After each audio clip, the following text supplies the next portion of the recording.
I physically leapt out of the chair when I saw this fixture come on the board. Magnus Carlsen, greatest of all time, versus the bad boy nemesis for years now, Mr. Hans Niemann. So much history, so much tension, and they've not played for 12 months. This is the game of the year. It was at the Esports World Cup in Paris. They're playing on computers, but opposite each other in the room. No handshake, right? They play two 10-minute games, no increment. This is the first one.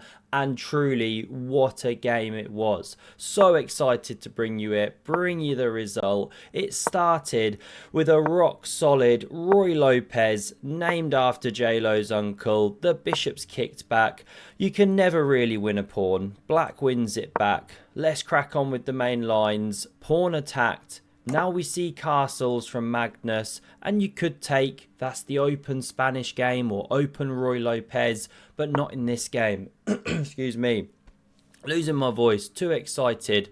Rook e1 is the main move here, but d3, played on the board. Bit of a sideline, but not these days. They play it all the time. b5, it gets away from some of the more mainline drawish theory. Castles on the board and a4 from Magnus. Nibbling away at the structure, bishop b7, and the main two moves are rook e1, knight c3, but Magnus streams out, whispers whoosh as he puts this bishop out here, and he's already taking it into very much sideline territory. d6 looks normal.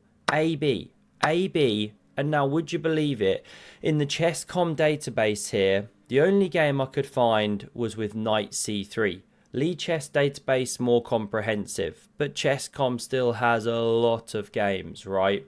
This now, after rook takes, is a brand new game. And by the way, after queen takes, this is of course why, yes, I love Lotus Chess. Yes, I promote it a lot. It brings your openings to the next level as you cement the knowledge. It's in the description. The link's down there. Do check it out. But it's not the whole picture. You have to understand positional chess as well, because although we're all booked up to 25 moves, I know sometimes you'll find yourself in a position you're not familiar with, and here we have one such game where the players are now treading down a new path, breaking new ground. The pawn is attacked, and amazingly, pushing it on is actually a really bad move, and you bring the knight in here. Or maybe you take first, then bring the knight. Forget all the details, but it is just not the best way to play.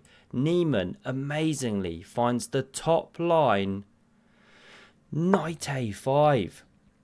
He's giving Magnus a pawn. Magnus takes it. I mean, we've not seen a move this shocking since international arbiter Chris Bird pulled out the brolly and started singing Mary Poppins songs. It just doesn't happen every day. You've given Magnus Carlsen a pawn. Now, yes, Niemann's got the bishop pair here. He hopes to use them later on an open board. The structure's a bit of a mess, but a pawn is a pawn. This one's now attacked. The queen covers it. X-rays the loose knight. So Magnus drops back here. Pawn h6. Magnus gives a second bishop, but very logical. Gets a bit more control over this outpost here. Not quite an outpost, could be covered soon, but it's a strong square.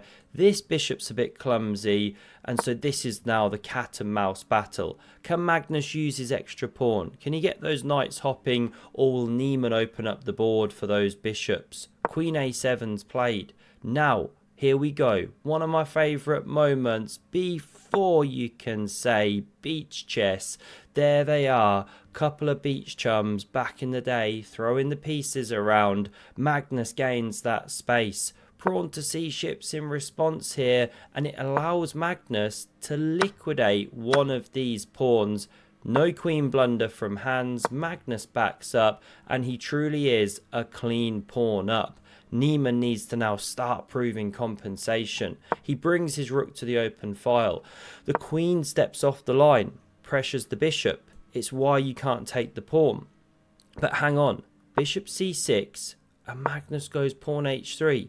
He could have played rook d1, but he didn't. He does this so well. Ask these little micro questions. Do you want to take this pawn? Do you think Magnus has blundered? Well, this is his planned response. Black can definitely play like this. Magnus then takes here. It's a different game. White's still a little better with the extra pawn, but Black's got bishops. Some compensation. Not played. Hans Niemann didn't touch it. He instead plays the move Bishop d8.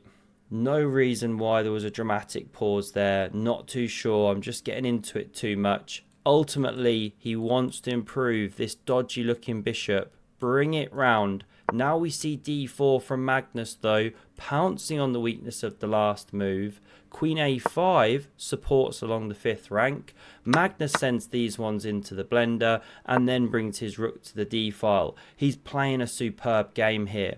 Twisting, using the extra pawn. Can Niemann fight back? Well, you betcha. Watch this. The bishop hits this lovely diagonal and Magnus immediately goes wrong. He should go rook d2. Cover his bases around the king. Stay active with the rook. And you just have to slowly improve with the extra pawn. Such a difficult art. But Magnus plays knight d5. Looks so natural, of course. You pick up one of the bishops, but you can't actually recapture that pawn how you might like. You know, say you go rook takes. Well, now there's queen a7, and it's surprisingly annoying. Say you go back with rook d2, you can actually take that pawn. Rook takes, bounce down. This is winning for black. Just a flavour of some of the themes on the dark squares. So because you can't take with the rook with a proper game, queen takes gets very drawish, it would appear. That's why Magnus takes with the pawn, but now queen c5.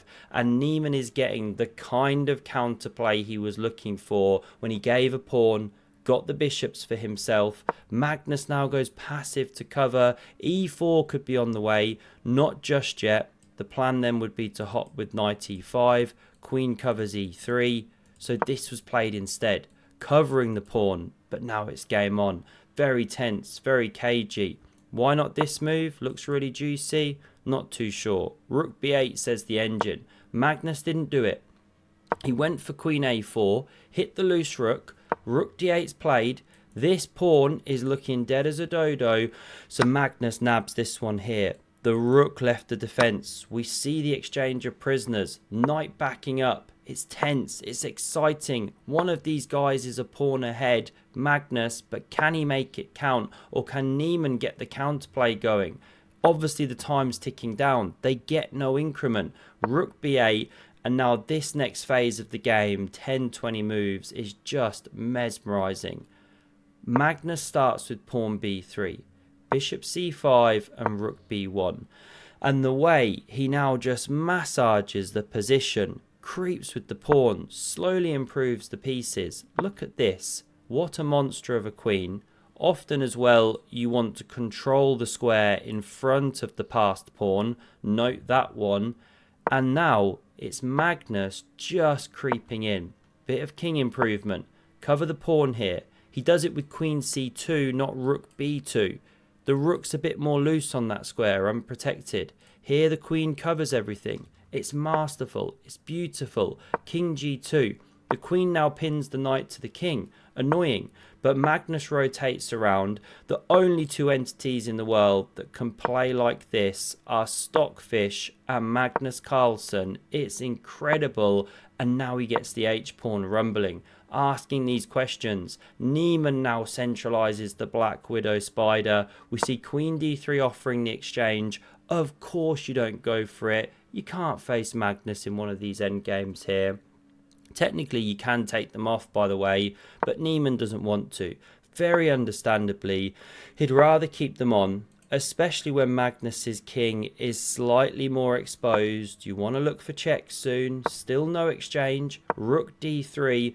The tension in the room, their heart rates are just absolutely through the roof at this point. 120, 130. I mean, we've not seen the heart rates rising like that since they went out on their first date. It was a lovely evening, but there were some coy smiles to start with, rising heart rates. Jan Nepomniachtchi even had to come along, third wheel it for a bit just to break the ice, break the tension. What an evening it was. Heart rates galore. We're seeing similar today. Both of them pounding away here. Now we see the rook pressuring the knight. Rook e3, queen b7.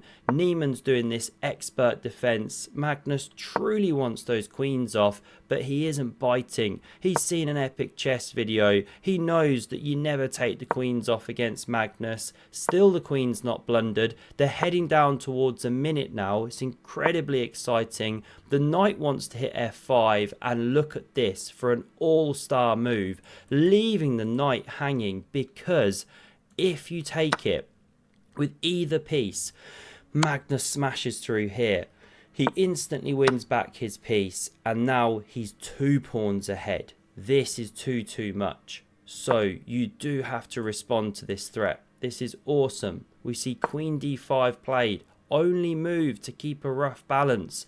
Knight f5 now on the board, and it is the sneakiest move you've ever seen, because I'm highlighting the obvious threat, but there's a second threat, more devious, more hidden. Can you see it?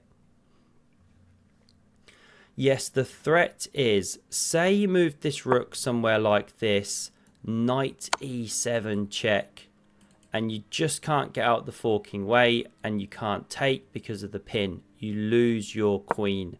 So Niemann has to cover like this. He spots it. He's genuinely going toe to toe with Magnus here. It's very impressive. h5 is just a killer screwdriver of a move. What a play. Rook b7 now hits the pawn, prepares to win it, or does it? Watch this.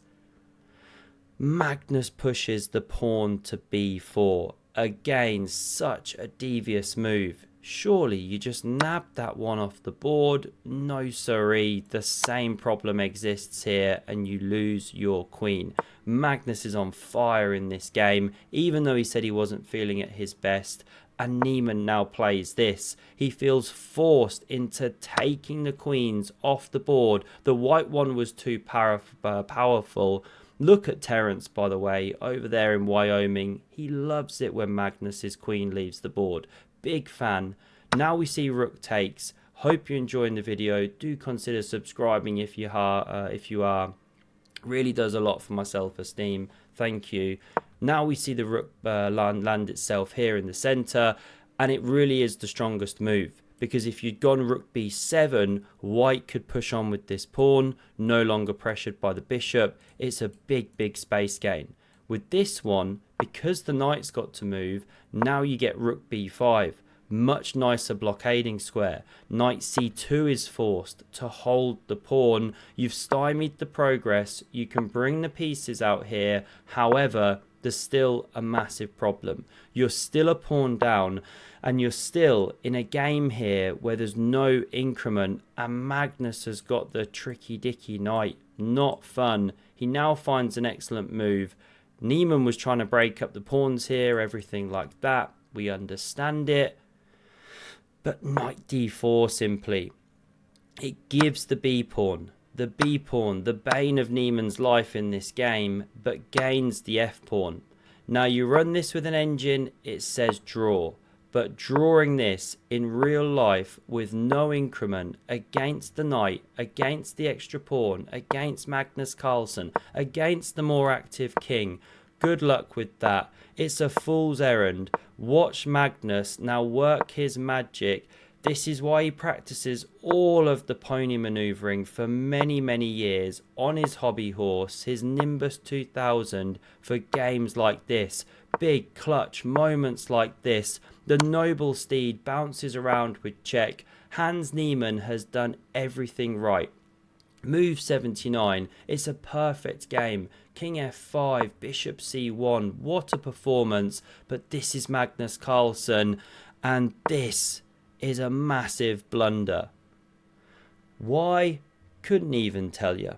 But somehow the bishop was keeping the knight under wraps. I don't know. But now apparently the knight can bounce in. Bishop c1 because bishop b2 is not available, and bang, you get this monster check. It allows the king to waltz in. Magnus does a bit of tickle first, but here we go. He plunges forward with these pawns here. What technique, so many knight maneuvers, moves in a row, and there goes the pawn. Liquidating, takes with check, and after this, Hans Niemann resigns the game. Chess speaks for itself. Why? Well, if you wait around, can't remember the move I was looking at. Yep, king g8. You can simply bounce around with the pony, eventually win the pawn, and the two connected passers will decide the game. This is dead lost. What an epic 92 move game. Magnus went one up in the match, and Hans Niemann just didn't have enough to come back. They drew the second. Magnus advances. It's all the funky brackets, winners, losers stuff, stages. Anyway, there's more chess to come. I'll be bringing it. Thanks a lot for your support. And have a look at the video on screen if you want to see the chess game of the decade when these two guys met at the Blitz Chess Championship, New York 2024, I think it was. What an encounter. Cheers.